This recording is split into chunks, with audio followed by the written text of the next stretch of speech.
Georgia, 2025. A father opens a box of memories, one he hadn't dared to touch in 24 years. Inside was a single Polaroid photo, old grainy, but just clear enough to shatter everything he thought he knew. His daughter, Liana, the girl who had vanished in the summer of 2001, was in the picture beaming with joy. But in the mirror behind her, barely visible, yet unmistakable, was the reflection of a man, not a stranger, but someone once closer than family. The man Carlton had always called Uncle Jimmy. And the most chilling part, the photo had been taken inside a cabin, deep in the woods. A place no one had ever mentioned, a place no one had ever found, until today. Warner Robins. Georgia, town not too big, not too small, peaceful enough that kids played outside until dusk, and no parent ever worried too much. Liana Carlton grew up here in a white two-story house tucked at the end of a quiet street. Even as a child, she stood out with her wide eyes, thick curly hair, and a smile that made people feel at ease. Liana was the kind of student everyone liked, respectful, smart, always ready to help a classmate. She loved art and dreamed of becoming an architect, of designing homes that made people feel safe. She once said, "A house isn't just a place to live. It's where you're supposed to feel protected." Her family was solidly middle class. Her father, Mr. Carlton, was a pastor at the local church, well respected in the community. Her mother, Denise, taught literature at the middle school. They were a close-knit black family, admired for their warmth and unity. Liana had an older brother, Marcus, 4 years her senior, who was away at college when she disappeared. Every Sunday, the Carltons went to church together, had lunch at a lakeside diner, then came home to flip through old photo albums. To outsiders, they were the picture of the ideal American family. But beneath that polished surface, there were things Liana never told anyone. She wasn't an overly outgoing teen. Quiet, introspective, she often scribbled thoughts into a worn brown notebook she carried everywhere. Slanted handwriting filled the pages, a private world she never fully shared. One teacher once said, "That girl, she always seemed to see more than she said." Every afternoon after school, Liana would stop by the library before heading home, checking out books on design aesthetics and architectural history. She liked sitting by the second-floor window, where the late light spilled in as she read and doodled in her notebook.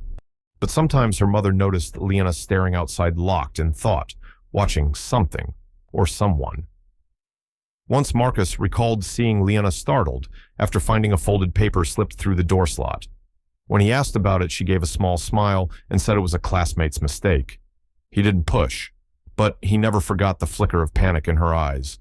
These were fragments, scattered pieces no one could fit together, until the day Liana disappeared. At Warner Robins High School, Liana wasn't part of the popular crowd, but everyone knew who she was. Her closest friend was Kayla Jacksona, bold, sharp black girl who loved rap music and often stepped in when the boys got too rough. Kayla once said Liana never hurt anybody, but she kept getting hurt because she always saw the good in people. Liana also had a special bond with her art teacher, Mr. Jimmy White. Jimmy was a longtime friend of her father's from their college days, nearly 30 years older than her, but the two were unusually close. He took her to museums, lent her rare design books, and once gifted her a set of premium watercolors, something her parents couldn't afford. The family saw Jimmy as kin. He was at every backyard BBQ, laughing with everyone like a beloved uncle. But once, just once, Kayla noticed something off. During an outdoor sketch session, Jimmy placed his hand on Liana's shoulder and left it there a beat too long. She changed the subject quick, then gave this weird little laugh Kayla recalled. When I asked her if something was wrong, she just shook her head. But something felt off. Teachers adored Liana. That summer of 2001, she was chosen to lead a youth mural project for the local rec center. But around that same time, her behavior began to shift. She started arriving late, forgetting things, zoning out in class. Her homeroom teacher wrote a note: "Liana shows signs of prolonged anxiety. Recommend parent conference." That night, her mother asked gently. Liana said she was just tired from the project. Denise believed her, but Marcus didn't.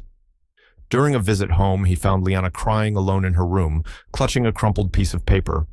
When he knocked, she quickly stuffed it into her pocket and said, "It's just a bad art grade. I didn't do well." But the look on her face wasn't shame. It was fear. Among Liana's belongings after her disappearance was that same brown notebook, At first, her parents thought it was just filled with sketches, houses, bridges, parks. But as they flipped to the middle, they found scattered, cryptic entries, short sentences, fragments of something deeper. I can't tell anyone, but he's getting closer. Some days I feel like someone's walking behind me, but when I turn, no one's there. He says, I'm special, that I understand him better than anyone. But I don't want to understand anymore. No names, no clear accusations. But the voice on the page was unmistakable. A girl living in fear. Her family didn't know what to believe. A stranger, or someone they had once trusted completely. Liana had hidden a second phone basic no contacts, saved no internet access. Most messages were wiped, except for one tomorrow night. North Cabin. No one knows, I promise.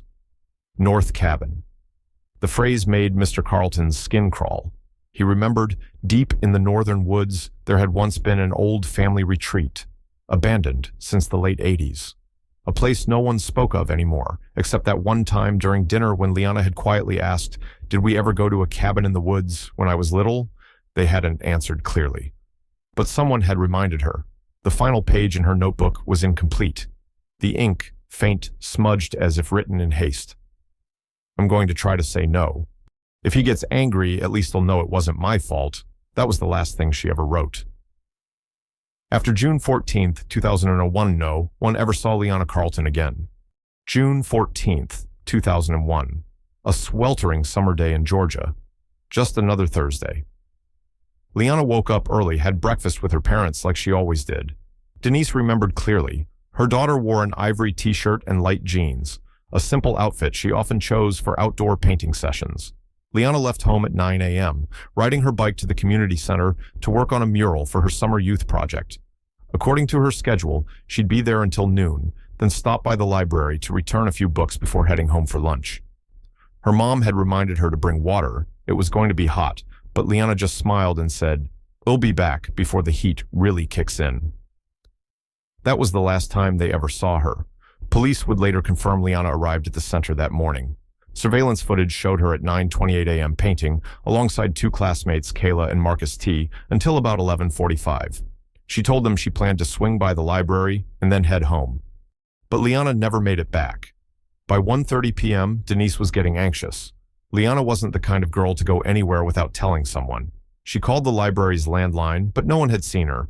By 3 p.m., Mr. Carlton left church early to search. By 5 p.m., they reported her missing. At first, local police dismissed it as a temporary runaway, just teenage angst, they said. They didn't issue a missing persons alert since Liana didn't meet the criteria for high-risk youth. That decision would be harshly criticized in the years that followed. Marcus drove home from college that night. Kayla went door-to-door checking with friends. They found Liana's bicycle parked neatly next to a fence at a small park 4 blocks from the library. No signs of a struggle. Her small backpack wasn't in the trash bushes or anywhere nearby. Then came a strange detail. The library security guard remembered seeing Liana around noon, speaking to a middle-aged man. But he couldn't recall his face. He only said, "I thought it was her dad." A seemingly minor comment, but it would become the first thread, unraveling something far more sinister. That night, Warner Robins didn't sleep. Word spread quickly, and nearly the entire town mobilized. Neighbors showed up with flashlights, searching every corner of the park, crossing ditches, even knocking on doors, asking to check basements and sheds. But there was nothing. No scream, no blood, no broken branches. It was like Liana had vanished into thin air. Local media began covering the story, but coverage was limited. In the early 2000s, missing black teenagers were rarely treated as urgent cases. One local paper ran the headline, "Teen girl may have run away, family concerned."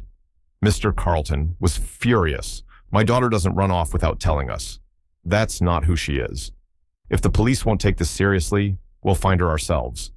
While law enforcement hesitated, Marcus and Kayla took matters into their own hands. They printed flyers, organized volunteer search groups on Yahoo message boards. Some classmates recalled Liana mentioning she felt like someone was watching her, but no one thought it was serious.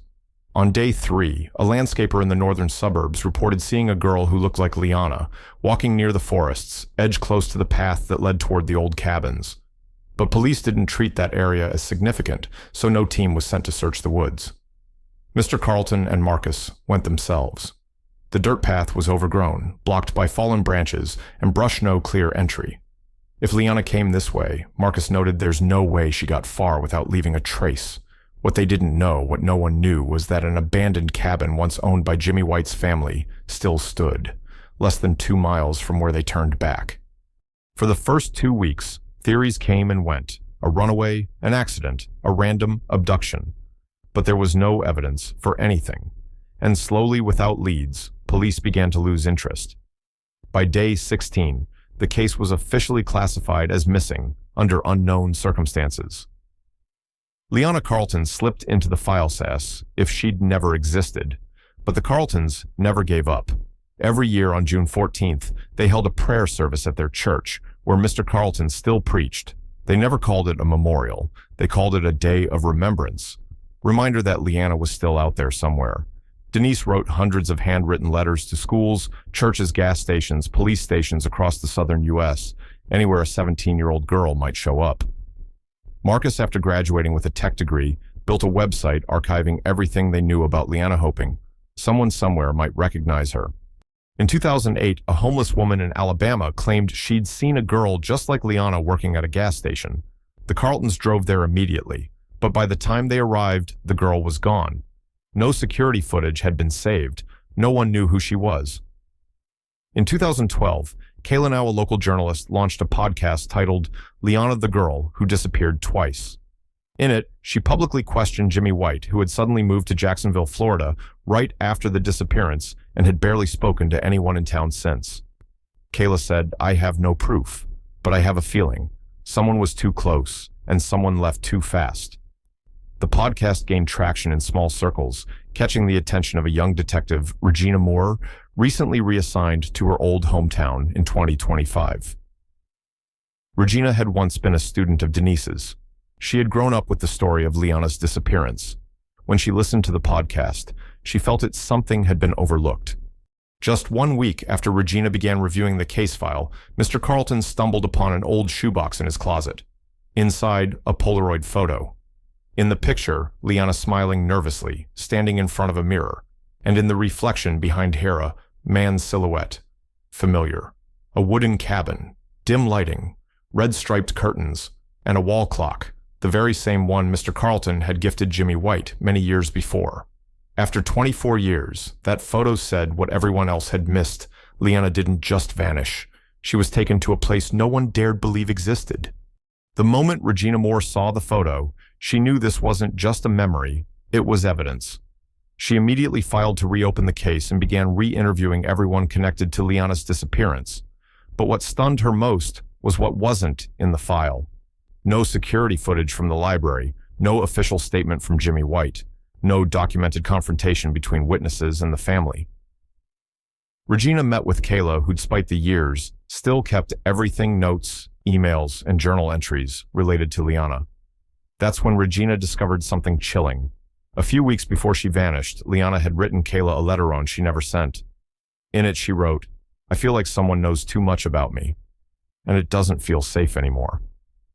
Regina then canvassed the area surrounding the abandoned cabin. An elderly woman named Esther, who lived just 3 miles away, recalled, "Back then, I used to see flickering lights in those woods. No one lived out there. I called the police, but they said it was just some kids camping." Her testimony had never been officially recorded. Digging deeper, Regina uncovered a property record that changed everything. The so-called sold North Cabin was still legally owned by a real estate shell company, one whose legal custodian was Jimmy White. Though he claimed to have left Georgia in 2002, tax records showed that a utility service transaction had been logged at the cabin. During the summer, Liana disappeared. Regina and police visited the property. The cabin still stood, abandoned, coated in dust. But in the basement, clear signs of prior occupation remained: melted candle stubs, a worn blanket, and most startling, dusty sketch easel with an unfinished pencil drawing. In the bottom right corner, the initials LC. Regina knew then Liana Carlton didn't run away. She had been hidden in a place no one had dared to look. Immediately, Regina ordered Jimmy White to appear for formal questioning for the first time in over 2 decades. When asked, he feigned confusion, Even a fence. I left Georgia in 2002. I don't know anything about that cabin. It hasn't been mine in years.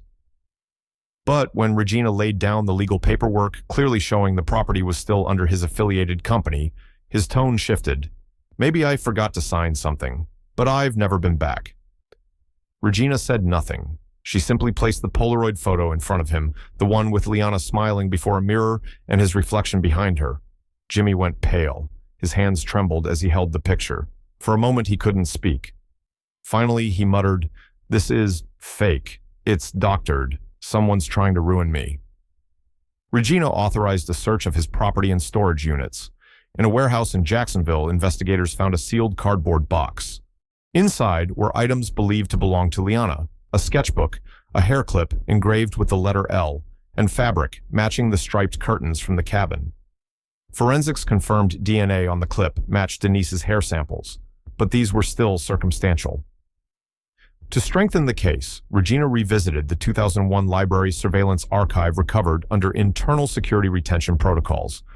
After restoring a degraded clip, she saw something shocking. Liana did not leave the library alone. The camera caught the silhouette of a man in a striped button-down shirt, nearly similar to what Jimmy often wore in family photos. Piece by piece, contradictions, overlaps, half-truths. Regina saw the larger pattern. This wasn't just a kidnapping. It was a plan, carefully calculated, full of manipulation, silence, and denial. And one more thing, something no one had known in 1996. Jimmy White had once been investigated for inappropriate contact with a female student in another state. The case was dropped for lack of evidence. The file had been sealed until Regina uncovered it in a federal archive. The truth was coming out, but so was something darker. If Liana had been held at that cabin, who helped, and why had no one heard her for 24 years? As the re-investigation continued, Regina noticed a disturbing pattern: silence. People who had once been close to the Carltons, friends, neighbors, even teachers, suddenly claimed to not remember much, especially two individuals who had been with Liana at the community center that morning, Kayla and Marcus T.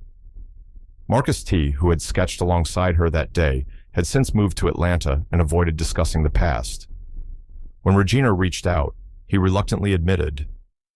She said something about wanting to break out of a cycle. I thought she meant school stress. More telling was a fragment of an old Yahoo message Regina recovered from Kayla's account. "I think he's watching her. But if I say anything, I'll lose everything." Sent to a user with the handle Silent Watcher ZR3. Regina tracked down Kayla. In person, Kayla finally confessed, "I knew. I saw him pick her up once. I didn't want to believe it. And I didn't say anything because he was connected. He knew everyone. My parents trusted him. I didn't think anyone would believe me." Regina didn't judge her, but she understood. This wasn't just about one predator. It was about a community too used to looking the other way. She reopened all the disciplinary records from Warner Robins High, where Jimmy had once taught. Among them, she found 2 anonymous complaints from 1999, and 2000 Mr. White behaves inappropriately with female students during private sessions. Both were dismissed for lacking named accusers. Regina called this a dual silence system. Victims didn't speak for fear of dismissal, and the system didn't act without formal proof even when it was their duty to investigate. When the media picked up the story, the public reaction exploded. Former students and staff came forward. Some recalled seeing Jimmy near the Northern Woods long after he supposedly left Georgia. One woman even claimed he once tried to lure her with an art show and a private studio visit. The case was escalated to state jurisdiction. But by then, Jimmy White had vanished from his last known address. A warrant was issued, and for the first time in over 20 years, the name Liana Carlton was spoken again on national television. When the manhunt for Jimmy White was announced, local media exploded with coverage. But it was at that very moment that someone unexpected reached out to Regina Harold Jenkins, a former police officer who had worked in Warner Robins back in 2001.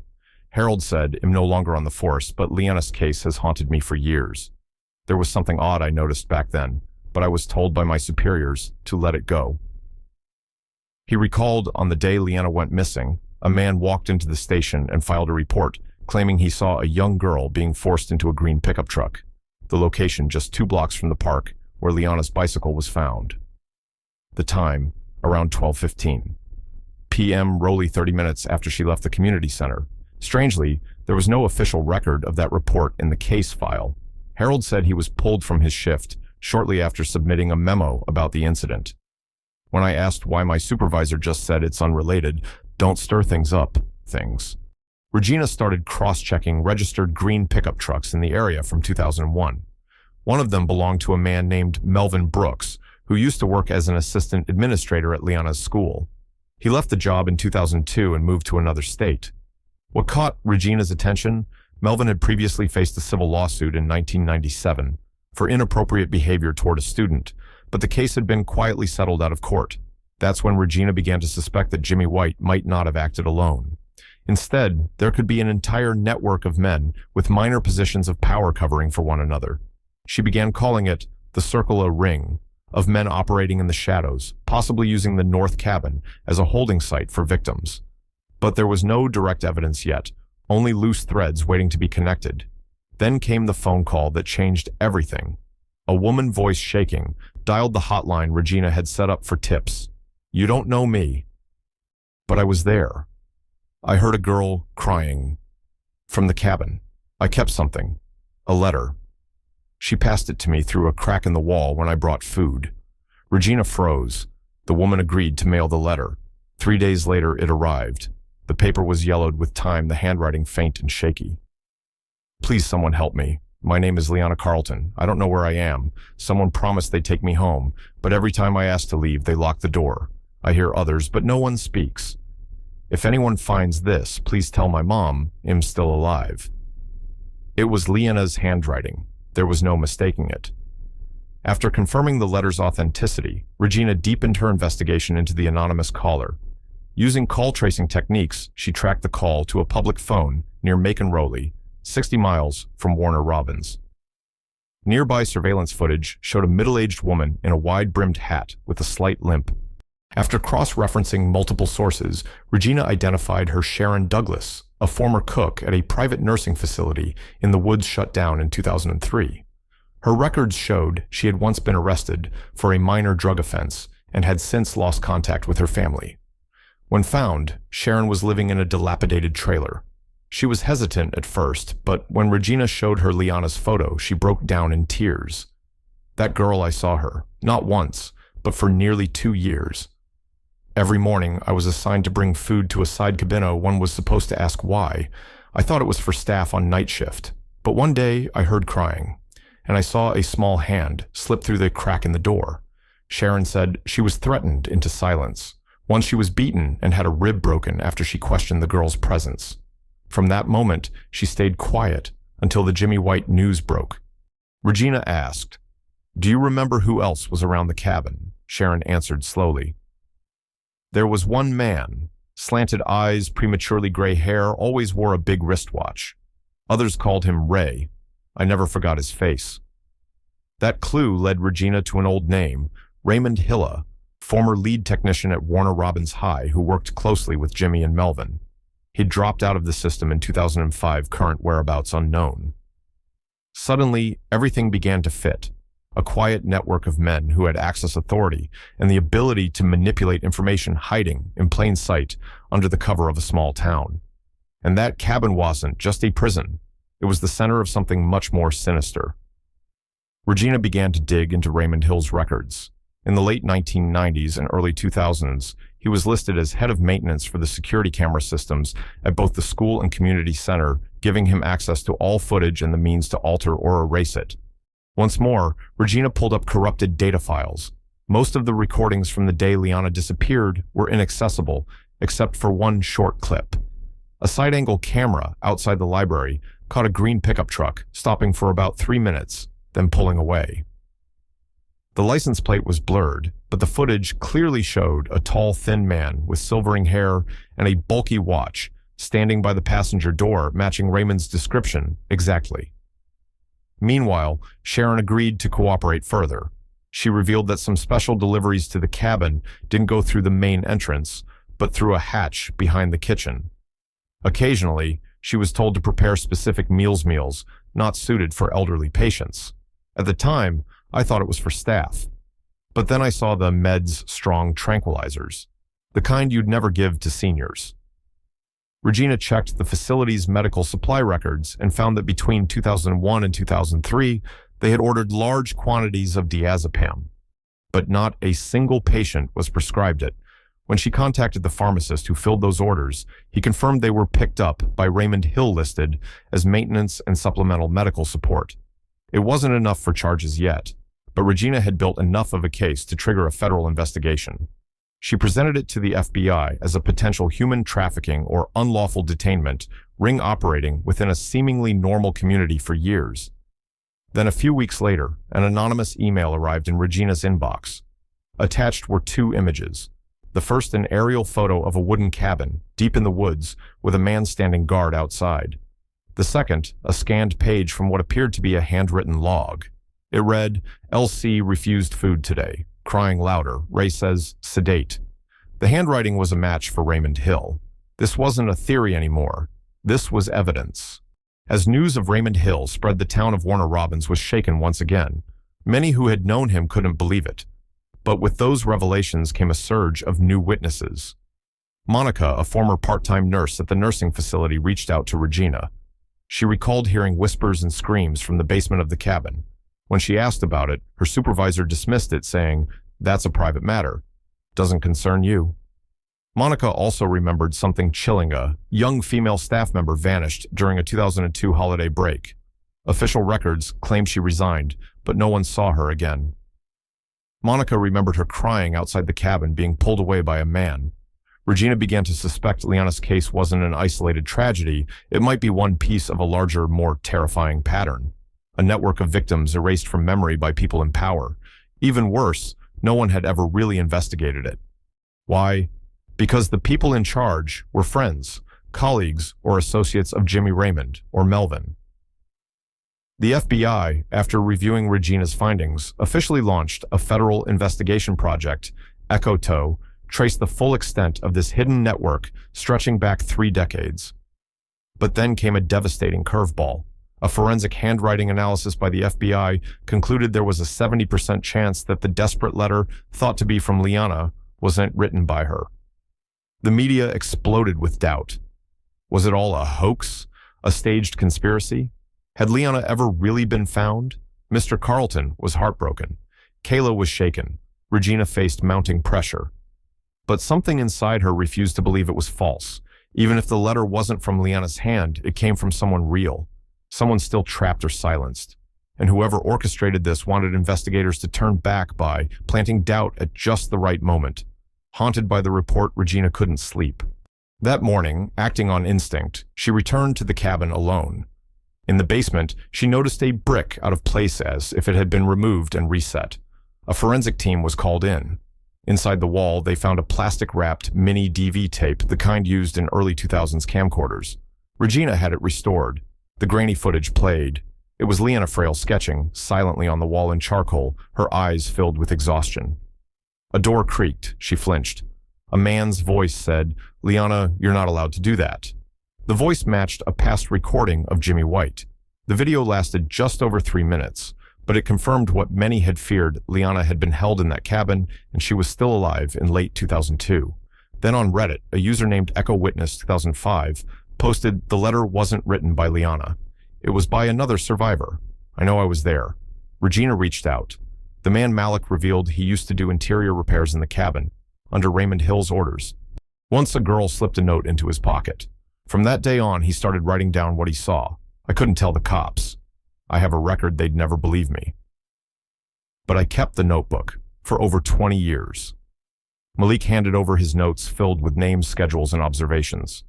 He described Liana in detail: the day she stopped eating her nightmares, the day she was loaded onto a truck. It was the first time someone confirmed Liana didn't die in that cabin. She was moved. But to where Regina now faced an even more horrifying truth: Liana might still be alive or trapped deeper within this dark network. She compiled everything, the footage, Malik's notes, and testimony from other witnesses, and submitted it to the FBI. But Agent James Kravitz raised a disturbing possibility. This could be collective false memory. Someone could be steering us toward the cabin to distract us from something worse. That theory shook Regina. What if he was right? What if someone was manipulating everything? Then a small package appeared, no sender. Inside was a photocopy of a death certificate. Name, Liana Carlton. Date of death, August 3rd, 2003. Issued in a Florida town no one in her family had ever heard of, Eastfield. There was no biometric confirmation, just a vague note, unidentified female body. Certified by funeral home employee Raymond H. Regina felt the blood drain from her face. Raymond H. Raymond Hill. Someone had tried to legally erase Liana. Worse, Regina got a new tip from a Florida investigator in 2004. Neighbors near Eastfield reported strange basement noises at a cabin. When police arrived, the house had burned to the ground. No evidence left. The property had been rented under a fake name identity, stolen from a man who died in 1991. Regina cross-checked the tax records. The face on the application was unmistakable, Jimmy White. Older, thinner, using an alias. If he'd been in Florida in 2004, who torched the house, was Liana there? Did she escape, or was she taken again? Now a terrifying theory emerged. Liana Carlton was not just a missing girl. She was at the heart of something much larger, something still hidden, something that hadn't yet been brought to light. March 2025. Just a few weeks after the fake death certificate was discovered, a volunteer working at a records archive in Florida stumbled upon an unsealed envelope buried among unsorted documents. On the front, in faint handwriting, it read, "If someone is still looking for me." Inside was a worn sheet of paper. The handwriting was shaky, but still carried the distinct slant that matched Liana's. There was no date, no return address, just a short message.